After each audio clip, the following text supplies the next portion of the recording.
Seguro que hemos visto un péndulo alguna vez, ¿no? En un reloj antiguo, en la clase de física. Parece algo súper simple. Un peso que va y viene. Pero, ¿y si les dijera que ese movimiento tan sencillo esconde una historia increíble sobre cómo pensamos, cómo descubrimos, sobre cómo funciona la ciencia? Vamos a desentrañar ese secreto. Exacto, esa es la gran pregunta. Imagínense que queremos construir un reloj de péndulo perfecto. ¿Qué es lo que manda? ¿Qué hace que el tic-tac sea constante? ¿Será que si le ponemos más peso va más rápido? ¿O si lo empujamos con más fuerza? ¿O será algo tan simple como el largo de la cuerda? Bueno, en lugar de adivinar, vamos a hacer lo que hace la ciencia: investigar. Ok, antes de meternos de lleno necesitamos una palabra clave para entendernos bien: periodo.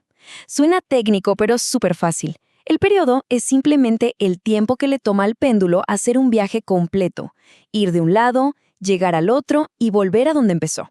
Ese vaivén completo. Este numerito, el periodo, va a ser la estrella de nuestro experimento. Y ahora sí, manos a la obra. Vamos a empezar el experimento.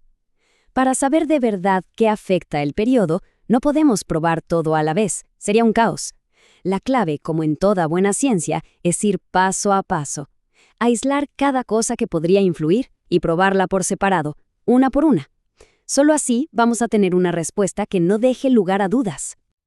Aquí tenemos a nuestros tres sospechosos principales, las tres ideas que suenan más lógicas, ¿verdad? Vamos a ponerlas a prueba. Primero, ¿importa qué tan pesado es el objeto? O sea, la masa. Segundo, ¿influye qué tan amplio es el balanceo, el ángulo? Y tercero, ¿qué pasa con el largo de la cuerda? La ciencia no es de opiniones, es de pruebas. Así que empecemos por el primer sospechoso, la masa. Muy bien, mantenemos todo lo demás igualito: el largo de la cuerda, el ángulo de inicio, y solo cambiamos el peso. Empezamos con 100 gramos y medimos 1.50 segundos. Ok, ahora el doble, 200 gramos. 1.50 segundos otra vez. A ver, probemos con 300 gramos. Y sí, lo mismo, 1.50 segundos. Esto es sorprendente. Parece que nuestra primera idea estaba equivocada. La masa no afecta en nada.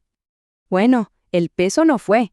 Vamos con el segundo sospechoso, la amplitud. O sea, ¿qué pasa si lo soltamos desde más arriba? Probamos soltándolo desde un ángulo de 10 grados. Resultado, 1.50 segundos. Y si lo subimos a 15 grados, adivinen, 1.50 segundos. ¿Uno más? 20 grados. Y sigue siendo 1.50 segundos. Increíble. Parece que al menos para ángulos no muy grandes, la amplitud tampoco es la respuesta. Ok, nos queda una última opción, la longitud de la cuerda. Y atentos aquí porque la cosa cambia. Miren esto. Con una cuerda corta de 0.25 metros, el periodo es de 1 segundo. ¡Pum! La duplicamos a 0.50 metros y el periodo sube a 1.42 segundos. La alargamos un poco más a 0.75 metros y se va a 1.74 segundos. Aquí está, clarísimo. A más larga la cuerda, más lento el vaivén. Hemos encontrado una conexión. Entonces, después de todas estas pruebas, la conclusión parece bastante obvia, ¿no? Ni el peso ni el ángulo de inicio importan. Lo único que de verdad cambia el ritmo del péndulo es el largo de la cuerda. Misterio resuelto. Caso cerrado. O tal vez no. Porque justo cuando creemos que lo tenemos todo, la ciencia a veces nos guarda una sorpresita. Imaginen esto por un momento. Estamos felices con nuestro descubrimiento. Se lo contamos a colegas en otra parte del mundo. Les decimos, hagan la prueba, es infalible. Ellos siguen nuestras instrucciones al pie de la letra, pero nos llaman y nos dicen, oye, a nosotros nos da un resultado un poquito distinto. ¿Cómo puede ser si el experimento es el mismo? Vamos a plantear un caso concreto. Digamos que tenemos un equipo haciendo el experimento en la República Dominicana y al mismo tiempo otro equipo en Misiones, Argentina, lo está replicando. Y quiero decir, replicando de forma idéntica. Usan la misma masa, el mismo largo de cuerda, están a la misma altitud, el clima es parecido, todo, absolutamente todo está controlado para que sea igual. Y aquí viene lo bueno. Miren los resultados. En República Dominicana el periodo que miden es de 1.50 segundos, pero en Misiones, Argentina, miden 1.49 segundos. A ver, la diferencia es una centésima de segundo. Uno podría pensar, bueno, no es nada. Pero en ciencia eso es un mundo. Esa pequeña diferencia es un misterio. Es una pista que nos grita que algo se nos está escapando. Entonces, a ver, si el experimento es el mismo, el clima es el mismo, la altura es la misma, ¿qué puede ser diferente? Tiene que haber algo más, algo que no tuvimos en cuenta, una variable fantasma que está metiendo su mano en los resultados. Y esto es lo más emocionante de la ciencia. Cuando los números no cuadran, no es un fracaso, es el inicio de un descubrimiento. Y bueno, llegó el momento de ponerle nombre y apellido a esa pieza que falta en el rompecabezas. Vamos a descubrir cuál es esa fuerza invisible que, sin que la veamos, cambia las reglas del juego dependiendo de dónde estemos parados en el planeta. La gravedad. Resulta que la gravedad no es exactamente la misma en todos los puntos de la Tierra.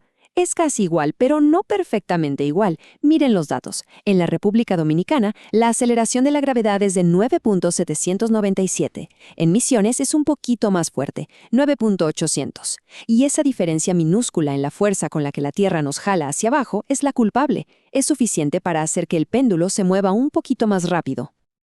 Esto significa que nuestra primera conclusión estaba incompleta. No estaba mal, pero le faltaba una parte. Ahora lo sabemos. El periodo de un péndulo depende de dos cosas.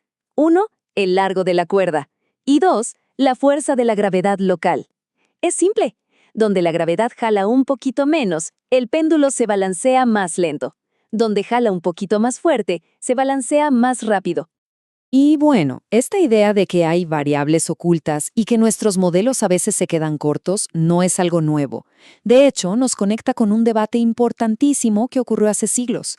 Un debate que trata sobre una pregunta fundamental.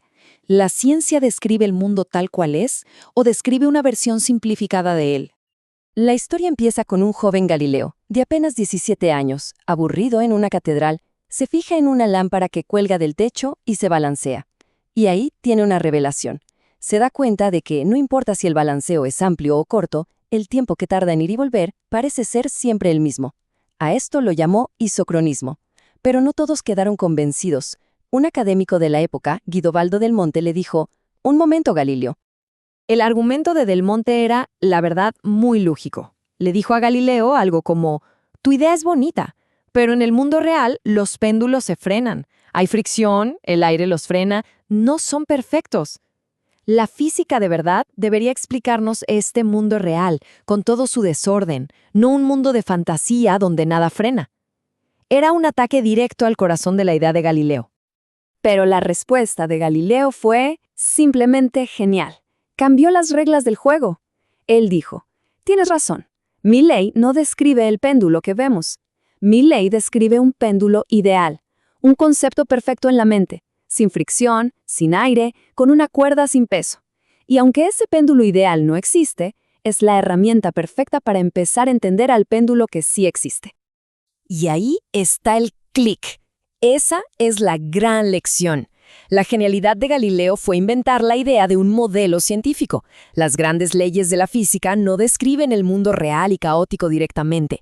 Describen versiones ideales y simplificadas. Y al entender primero esa versión ideal, ganamos el poder de, ahora sí, analizar y predecir lo que pasa en el mundo real con todo y su complejidad. Entonces, ¿con qué nos quedamos después de todo este recorrido? Porque la historia del péndulo es mucho más que solo un objeto que se balancea. Es, en esencia, una clase magistral de cómo funciona la ciencia. Lo vimos en vivo y en directo, ¿no? Todo empezó con una pregunta. Luego planteamos algunas posibles respuestas, nuestras hipótesis. Después las pusimos a prueba de forma ordenada. Y cuando apareció un dato que no cuadraba, un dato inesperado, no lo ignoramos. Al contrario, lo usamos como una pista para encontrar algo nuevo y así mejorar nuestra idea original. Así es como se construye el conocimiento. Y ojo, que esto no es solo teoría. Entender ese péndulo ideal tuvo consecuencias enormes. Fue gracias a ese modelo que se pudieron construir los primeros relojes de péndulo súper precisos, y eso literalmente cambió el mundo. Revolucionó la ciencia, permitió a los barcos navegar con muchísima más seguridad, o sea, una idea abstracta tuvo un impacto brutal en la vida de todos. Y todo esto nos deja con una última idea para pensar. El péndulo nos demostró que la ciencia avanza creando mapas simplificados, modelos ideales, para poder navegar la complejidad del mundo real. Y la pregunta que queda flotando es, ¿qué parte de todo lo que creemos saber sobre el mundo es en realidad uno de esos mapas perfectos y qué parte es la realidad, con toda su complejidad, su desorden y su fascinante misterio?